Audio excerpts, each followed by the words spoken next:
our kids are off to camp, our kids are with their friends, and there's really no routine, and your kids forget how to listen to you. Yeah, it's like the school year transition is worse because they're like, "Who are you to tell me what to do? You've let me lay around all summer, and now you're gonna ask me to, like, make myself a lunch or get up early or get dressed." Like, all of these routines kind of went out the window, and so I really try to ease us back into that as the school year starts.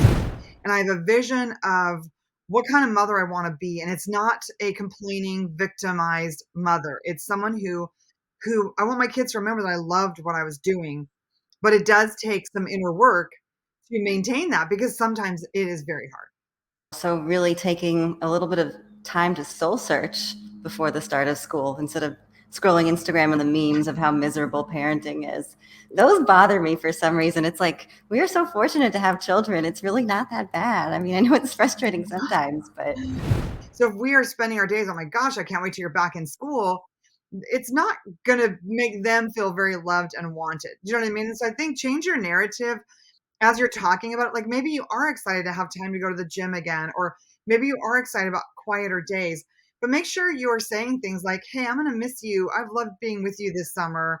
Thankfulness, like just changing that perspective a little bit and looking at what you have instead of what you don't have can really help us be more present and loving to our children because they grow up really fast. Like I can't believe I have 7 kids. I can't believe my youngest is 14 and my days of parenting babies is over and gone.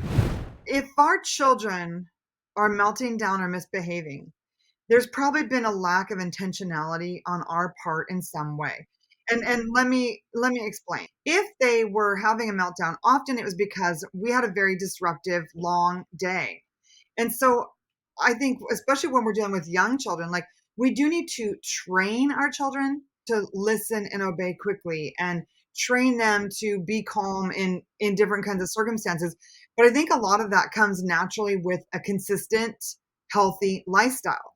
If you as the mom have not asked them to do a thing all summer, have let them pile up tons of belongings where they can't even manage them at all, have been yelling at them to get them to do things for you, like you have a disconnection in your relationship that isn't going to produce obedience or cheerful compliance or even any care about what you say at all. Like if you've acted in a way that was very laissez-faire to them, they're not going to be very responsive to you.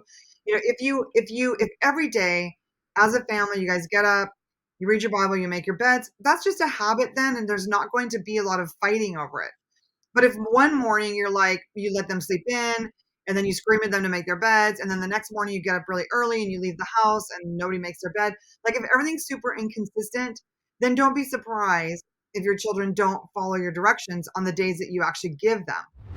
When we are fun and kind with them, they're a lot more likely to want to please us. Like most children want to please their parents. It's only when they feel ignored or uncared for that they start to get a chip and act in a rude way towards us in my experience. there really is a lot of pressure to show up every day and keep that routine going. But it's almost like sleep training to me, sleep training in newborn. It's really hard while you're doing it, but the payoff is so great. Totally. And my children, like I really enjoy my adult children and my teen children. They are pleasant to be around, partly because we've spent so much time working things out together. Sure, you have to put in some time at one point to set up a good atmosphere or connect with your children, but it pays off in children who are easier to be around and connected children, like children who have a good parent-child attachment are so much less likely to engage in antisocial or criminal behaviors. So each season in our children's lives is so precious. And the more we can really validate how precious it is, the more they will feel like precious people and act that way. Because people who feel loved will act more lovable than people who are constantly being perceived and treated as if they are annoyance.